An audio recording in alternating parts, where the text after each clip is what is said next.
نماز کی طرف، روزے کی طرف، زکات کی طرف، حج کی طرف، جن کاموں کو اللہ نے بتایا ہے کرنے کے لیے اگر تم کرو گے تو تمہاری دنیا اور آخرت میں اللہ نے بتایا کہ نماز پڑھو، یہ فریضہ ہے۔ اگر بندہ نماز چھوڑ کر زندگی گزارتا ہے، اللہ کے حکم کو توڑ کر زندگی گزارتا ہے، بتاؤ اس کی زندگی کیسے کامیاب ہو سکتی ہے؟ بتاؤ کہاں سے اللہ کے غضب سے بچ سکتا ہے؟ جبکہ اللہ نے صاف فرمایا ہے کہ اے میرے بندے، میں نے تجھے دنیا میں بھیجا ہے میری فرما برداری کے لیے۔ وہ فرما برداری کیا ہے؟ وہ فرما برداری یہ ہے کہ جب تمہارے نماز کا وقت آ جائے تو تمہارے لیے ضروری ہے کہ پورے کاموں کو چھوڑ دو۔ فَاسْعَوْا إِلَىٰ ذِكْرِ اللَّهِ وَذَرُوا الْبَيْعَ، سورہ جمعہ میں اللہ نے فرمایا کہ اگر تم کوئی کاروبار کر رہے ہو، کوئی تجارت کر رہے ہو، دنیا کے کاموں میں مشغول ہو، جب منادی اللہ کا مؤذن، اللہ کا بندہ حی علی الصلاۃ حی علی الفلاح کی آواز نکالتا ہے، کہتا ہے، بولتا ہے، تو تمہیں چاہیے کہ تم اپنے کاروبار کو چھوڑ دو، تم اپنے بیوی بچوں کو چھوڑ دو، اپنے دنیاوی مشاغل کو چھوڑ کر اپنے رب کی طرف آ جاؤ۔ یہ اللہ کا تمہارے اوپر حکم ہے۔ اگر اس کے برخلاف کرو گے تو اللہ کا کوئی بگڑنے والا نہیں ہے، اللہ کا کوئی نقصان ہونے والا نہیں ہے، بلکہ بندے کا ہی نقصان ہوگا۔ اللہ نے حکم دیا کہ نماز پڑھو، ہمارے لیے ضروری ہے کہ ہم نمازوں کا اہتمام کریں۔ اس کے لیے کوئی ضروری نہیں ہے کہ مالدار ہونا ضروری نہیں ہے، غریب کا ہونا ضروری نہیں ہے، جیسا بھی ہو، کالا ہو، گورا ہو، فلاں خاندان کا ہو، کوئی بھی طبقے کا ہو، لیکن اس کے لیے اللہ نے سب سے پہلا حکم فرمایا کہ میرے بندوں کے لیے ضروری ہے کہ جب نماز کا وقت ہو جائے تو کوئی عذر قابل قبول نہیں ہے، میرے سامنے آ کر سجدہ ریز کرنا اس کے لیے ضروری ہے۔ اگر نماز کو چھوڑو گے، اللہ کے احکام کو چھوڑو گے تو تمہاری پکڑ ہوگی، اس میں کوئی عذر نہیں ہے۔ صحابہ کی زندگی کو اٹھا کر دیکھیں، انبیاء کی زندگی کو اٹھا کر دیکھیں، آخری وقت چل رہا ہے، آخری لمحات گزر رہے ہیں زندگی کے، اذان آ رہی ہے، اذان مؤذن کہہ رہا ہے آؤ نماز کی طرف، آؤ کامیابی کی طرف، تو کیا کہا جاتا ہے کہ دو صحابہ کے سہارے عمر بن خطاب نماز کو جا رہے ہیں۔ یہ اللہ کا حکم ہے، نبی علیہ السلام کی شریعت ہے۔ الصلاۃ عماد الدین، نماز جو ہے دین کا ستون ہے۔ جس طریقے سے ستون کی اہمیت، پلر کی اہمیت اس طریقے سے ہوتی ہے، اسی طریقے سے نماز کی اہمیت بھی ہماری زندگی میں ستون کے برابر ہے، ہماری زندگی میں پلر کے برابر ہے۔ آدمی اگر ہم دیکھیں گے تو دنیا کی مشاغل میں ملوث ہو کر، دنیا کے دھوکے میں پڑ کر، دنیا کے عیش و عشرت میں پڑ کر، چھوٹی چھوٹی مجبوریوں کو سامنے رکھتے ہوئے، چھوٹے چھوٹے مسائل کو سامنے رکھتے ہوئے اللہ کی نافرمانی کر رہا ہے، لوگوں کو راضی کرنے کے چکر میں اللہ کو ناراض کر رہا ہے۔ اللہ نے یہ فرمایا کہ لوگوں کو ناراض کر دو لیکن اپنے رب کو ناراض مت کرو۔ ایسا ہو سکتا ہے کہ لوگ ناراض ہو جائیں، کوئی پرواہ نہیں ہے، اللہ ہمارا ناراض ہے۔ اس لیے کہ انسان کے قلوب جو ہے اللہ کے دو انگلیوں کے درمیان میں ہوتے ہیں۔ اللہ جب چاہے انسان کے دل کو پھیر سکتے ہیں، جب چاہے انسان کے دل کو بدل سکتے ہیں، لیکن لوگ اللہ کے دل کو نہیں بدل سکتے، لوگ اللہ کے منشا کو نہیں بدل سکتے، لوگ اللہ کے نظام کو نہیں بدل سکتے۔ اس لیے ہمیں چاہیے کہ ہم لوگوں کو راضی کرنے کے پیچھے نہ پڑیں بلکہ اللہ کو راضی کرنے کے پیچھے پڑیں گے تو ہماری دنیا اور آخرت سنور جائے گی۔ اور آگے فرمایا کیسی بھی شکل ہو کیسی بھی صورت ہو آدمی کو ضروری ہے کہ نمازوں کا اہتمام کرے، یہ اللہ کا حکم ہے۔ دوسرا حکم کیا ہے؟ روزہ۔ جب رمضان المبارک آتا ہے تو لوگ جو ہے روزہ رکھتے ہیں، یہ بھی اللہ کا حکم ہے، یہ بھی ایک سنون ہے۔ اگر کوئی بندہ اس سے بھی روزگاری کرتا ہے، اس سے بھی منہ موڑتا ہے، اللہ کا غضب نازل ہو جاتا ہے، اللہ ناراض ہو جاتا ہے، اللہ جو ہے اس کی زندگی کو کے اندر مسائل پریشانیوں کو پرولیس کر دے۔ اور اللہ نے جس آدمی کو مال عطا فرمایا ہے، جس آدمی کو اللہ نے دولت سے نوازا ہے، تو اللہ نے بتلایا کہ اسے چاہیے کہ اس مال کو اپنے مال کی زکات ادا کرے، 40واں حصہ نکالے۔ جو آدمی اپنے مال کی زکات صحیح ادا کرتا ہے، اللہ تعالیٰ اس کے مال میں اضافہ کرتے ہیں اور اس کے روزی میں برکت دیتے ہیں، اس کی زندگی میں برکت دیتے ہیں، حادثات سے، بیماریوں سے، پریشانیوں سے اور ڈاکٹروں کا کھلونا بن کر مرنے سے، ایکسیڈنٹ والی موت سے، اللہ تعالیٰ صدقے سے، زکات سے انسان کی حفاظت فرماتے ہیں۔ اور آگے فرمایا جو ہمارے سامنے ذی القعدہ کا جو مہینہ چل رہا ہے، یہ برکت والا، فضیلت والا مہینہ ہے، یہ حرمت والا مہینہ ہے۔ اس مہینے کے اندر اللہ نے جو حکم دیا ہے، ذی الحجہ کا مہینہ آنے والا ہے، جو حکم اللہ نے دیا ہے، اللہ نے جن لوگوں کو مال عطا فرمایا ہے ان لوگوں کے لیے چاہیے کہ وہ اپنے مال کے ذریعے سے خانہ کعبہ کی حج کے لیے سفر کریں، بیت اللہ کی زیارت کے لیے سفر کریں، رسول اللہ صلی اللہ علیہ وسلم کی روز اقدس کی حاضری کے لیے سفر کریں۔ اسی لیے اللہ نے قرآن مجید میں ارشاد فرمایا ان اول بیت وضع للناس للذی ببکۃ مبارک وہدی للعالمین۔ اللہ نے اس روئے زمین میں جو جگہ بنائی ہے دنیا کے اندر، جو دنیا پھیلی، جب اللہ نے دنیا کو بنانے کا ارادہ کیا تو سب سے پہلے جو زمین رکھی گئی وہ خانہ کعبہ کی جگہ، وہ بیت اللہ کی جگہ ہے، وہ خانہ کعبہ کی جگہ ہے، جہاں سے زمین کو اللہ نے کشادہ فرمایا اور اس زمین ہی کے جگہ پر اللہ نے اپنے گھر کو بنایا، خانہ کعبہ کو بنایا۔ ان اول بیت وضع للناس، لوگوں کے لیے رکھا گیا سب سے پہلا گھر اللہ کا خانہ کعبہ کا ہے، بیت اللہ ہے، مقدس جگہ ہے، وہاں پر جو آدمی جا کر حاضری دیتا ہے، وہاں پر جو آدمی جا کر اپنے حاجت کو اللہ کے سامنے رکھتا ہے، کبھی بھی وہ آدمی خالی جھولی نہیں واپس نہیں آتا۔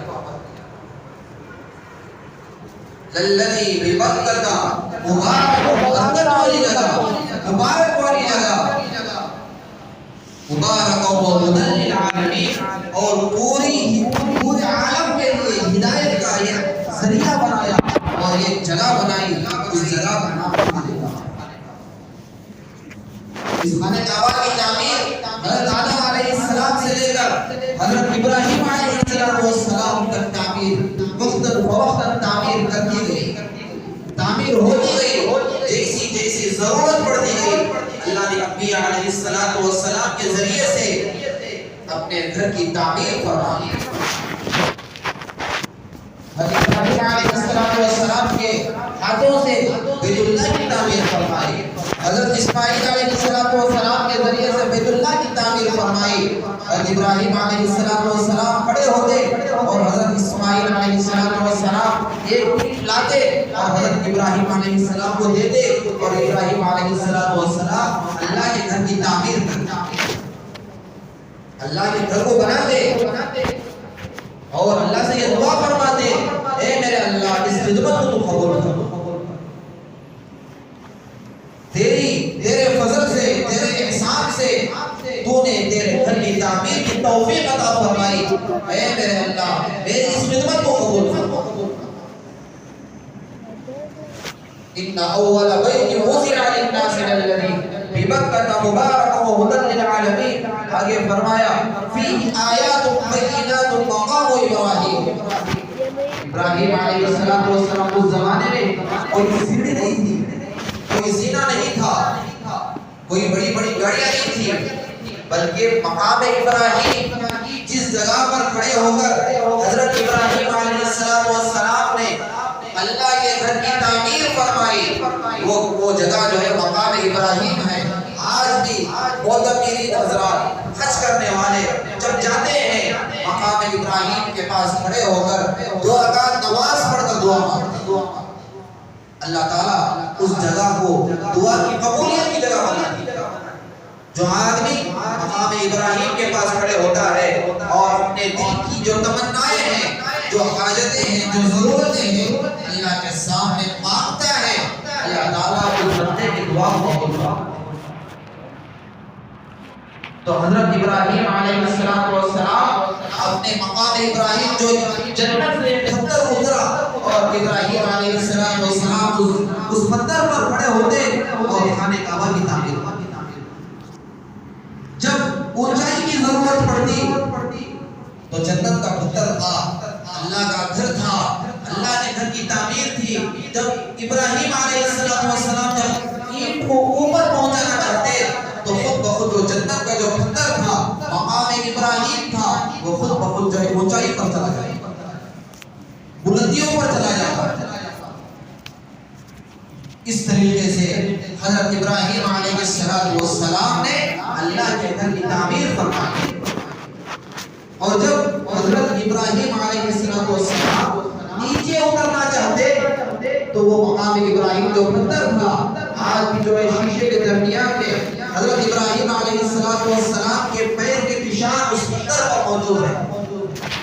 اللہ سب کو اللہ کے گھر کی زیارت نصیب فرمائے، وہاں پر جا کر دیکھیں گے تو پتہ چلے گا، جو احباب گئے ہیں ان کو معلوم ہے مقام ابراہیم ایک جگہ ہے، وہاں پر ایک پتھر رکھا گیا ہے، اس پتھر پر جو ابراہیم علیہ السلام کھڑے ہوتے اور خانہ کعبہ کی تعمیر کرتے اور اتنا بڑا کھڑے ہوتے کہ اس پتھر پر حضرت ابراہیم علیہ السلام کے پیر کے نشان پڑے، پیر کے پنجے پڑے۔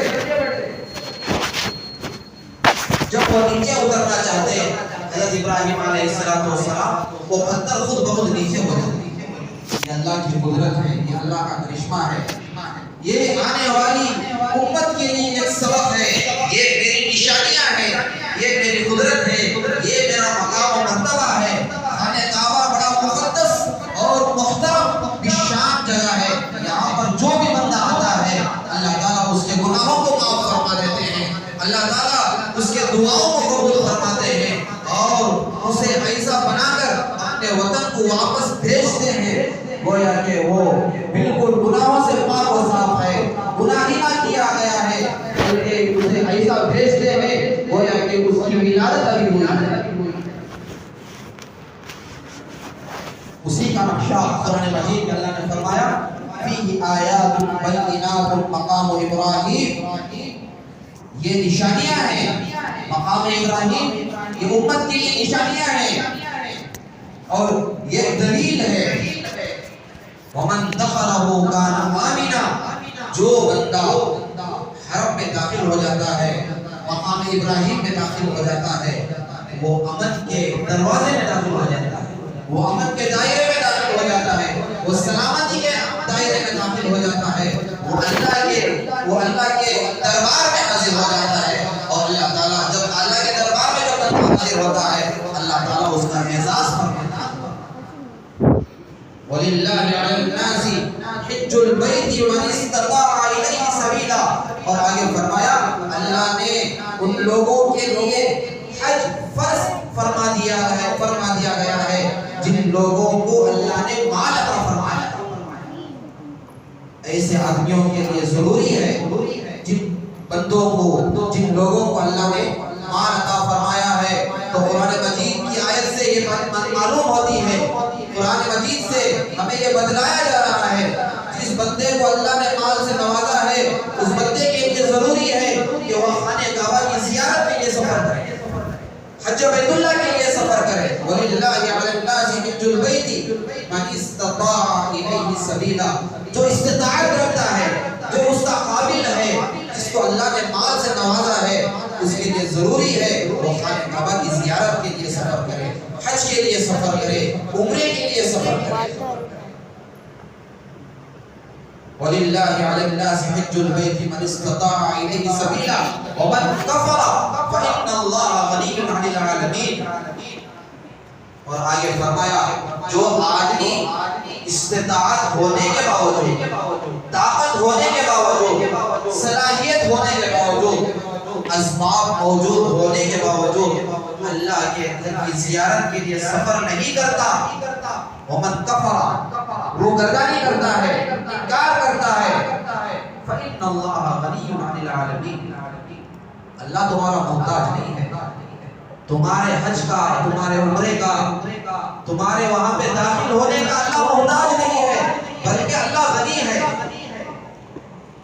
اللہ تو غنی ہے، اللہ تو وسیع ہے، کوئی اسے فرق پڑنے والا نہیں ہے، لیکن فرق تمہیں پڑے گا، قیامت میں تمہیں سوال کیا جائے گا، میں نے تو تمہیں مال دیا تھا، اسباب دیے تھے، سہولتیں عطا فرمائی تھی، طاقت عطا فرمائی تھی، صحت عطا فرمائی تھی، تمہارے اوپر حج فرض ہو گیا تھا، تم نے کیوں حج ادا نہیں کیا؟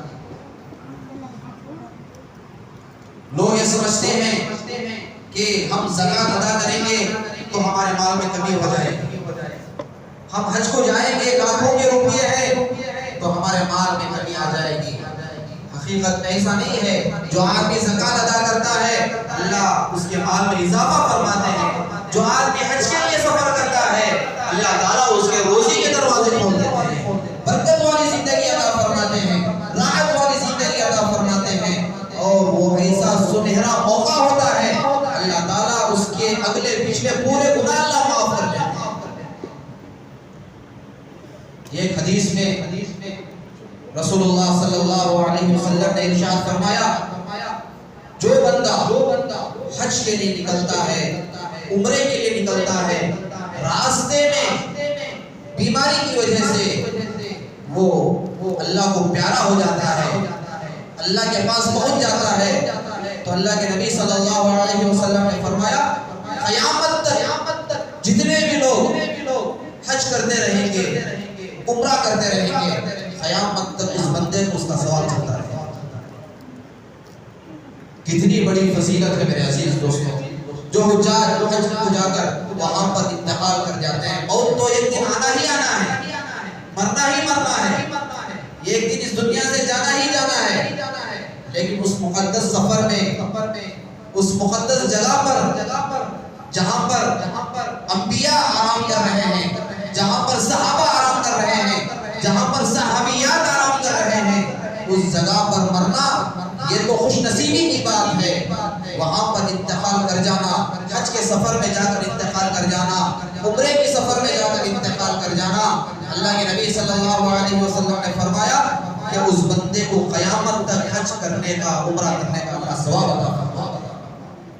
اللہ تعالیٰ سے دعا فرمائے اللہ تعالیٰ جتنے بھی حجاج حج کے لیے روانہ ہو رہے ہیں اللہ تعالیٰ ان کے حج کو قبول فرمائے، اللہ تعالیٰ ان کے لیے آسانیوں کے فیصلے فرمائے، سہولتوں کے فیصلے فرمائے، اللہ تعالیٰ ان کے حج کو حج مقبول بنائے، حج مبرور بنائے، اور جو حجاج ابھی سفر حج کے لیے روانہ ہونے والے ہیں، نکلنے والے ہیں، اللہ تعالیٰ ان کے سفر حج کو قبول فرمائے، آسانیوں کے فیصلے فرمائے، اور مناسک حج کو صحیح طریقے سے ادا کرنے کی توفیق عنایت فرمائے۔ اللہ تعالیٰ جتنے بھی لوگ اس کی تمنا رکھتے ہیں اور ارادہ رکھتے ہیں اور جتنے بھی یہاں پہ موجود ہیں اللہ تعالیٰ سب کو اپنے گھر کی زیارت نصیب فرمائے، اللہ تعالیٰ اپنے گھر کا دیدار نصیب فرمائے، اور ہم سب کو صحیح معنی میں اللہ کو راضی کرنے کے ساتھ زندگی گزارنے کی اللہ ہمیں توفیق عنایت فرمائے۔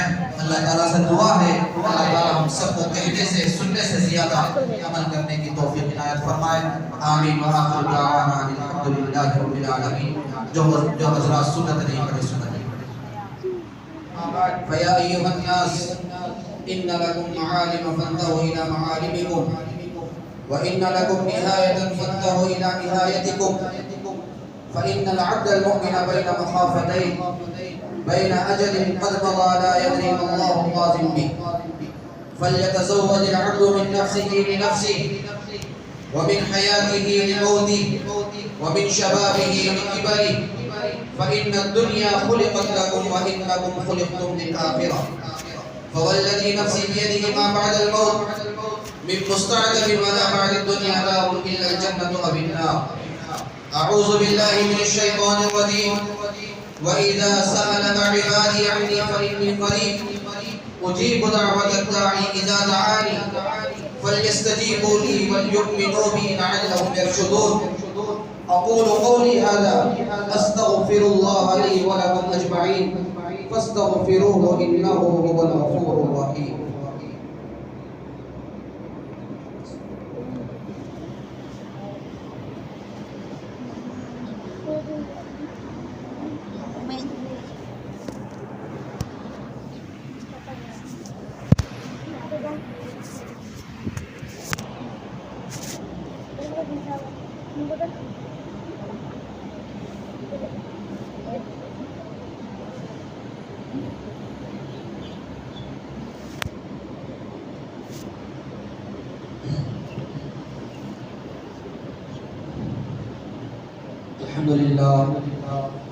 الحمد لله نحمده ونستعينه ونستغفره ونؤمن به ونتوكل عليه ونعوذ بالله من شرور أنفسنا ومن سيئات أعمالنا.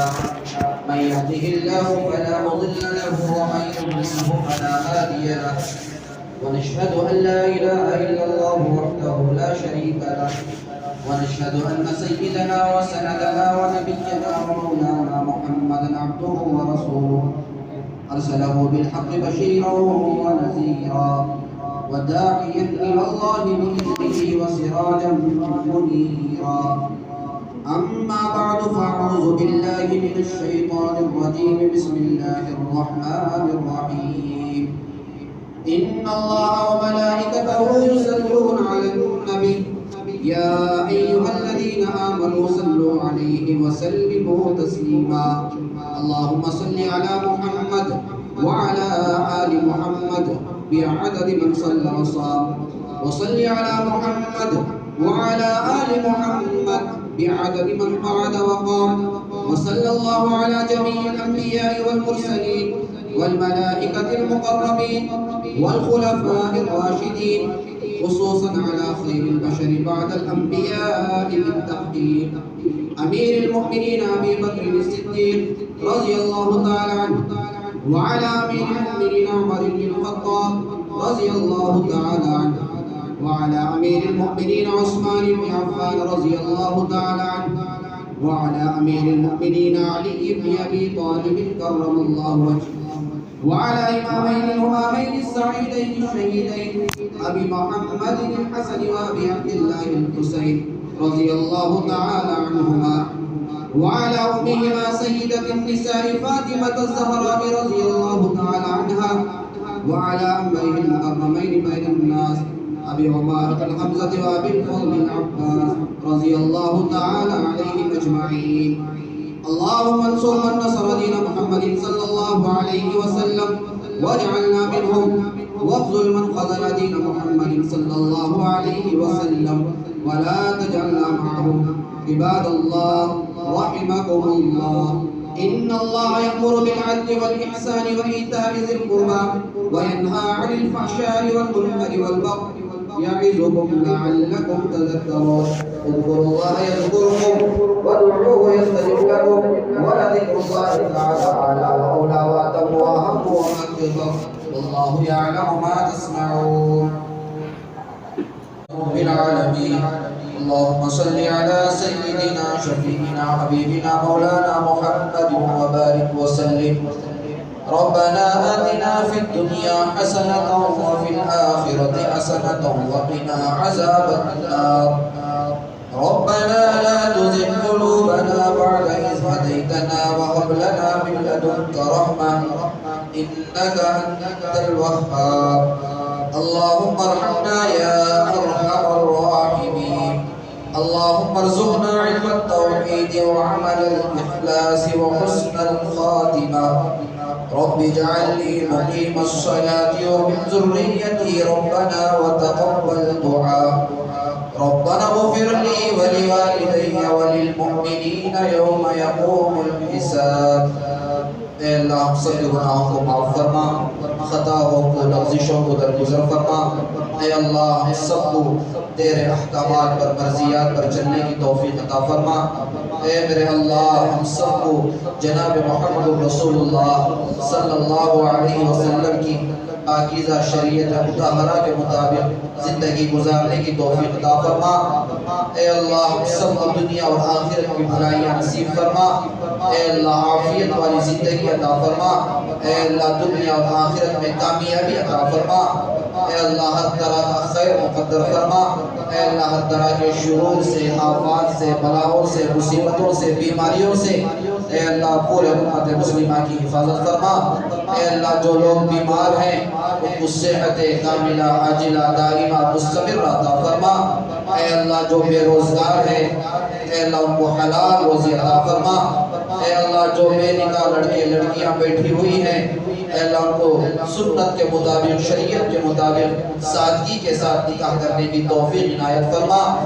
اے اللہ سب کے کمائیوں میں خیر و برکت کے فیصلے فرما۔ اے اللہ حلال روزی عطا فرما۔ اے اللہ برکت والی روزی عطا فرما۔ اے اللہ حرام کی روزی سے اے اللہ ہم سب کی حفاظت فرما۔ اے اللہ ہم سب کو اے اللہ سنتوں کی اے اللہ پابندی کرنے کی توفیق عنایت فرما۔ اے اللہ مساجد کی، مکاتب کی، خانقاہوں کی اے اللہ دین کے اداروں کی اے اللہ سب کی حفاظت فرما۔ اے اللہ جہاں جہاں مسلمان پریشان حال ہیں اللہ سب کے پریشانیوں کو دور فرما، سب کے مسائل کو حل فرما۔ اے اللہ سب کے تقاضوں کو پورا فرما۔ اے اللہ سب کے نیک جائز تمناؤں کو پورا فرما۔ اے اللہ سب کے گھروں کے اندر اے اللہ خوشحال والی زندگی عطا فرما۔ اے اللہ عافیت والی زندگی عطا فرما۔ فتنے فسادات سے، لڑائی جھگڑے سے اے اللہ ہر طرح کے شر سے، فتنے سے اللہ ہم سب کی حفاظت فرما۔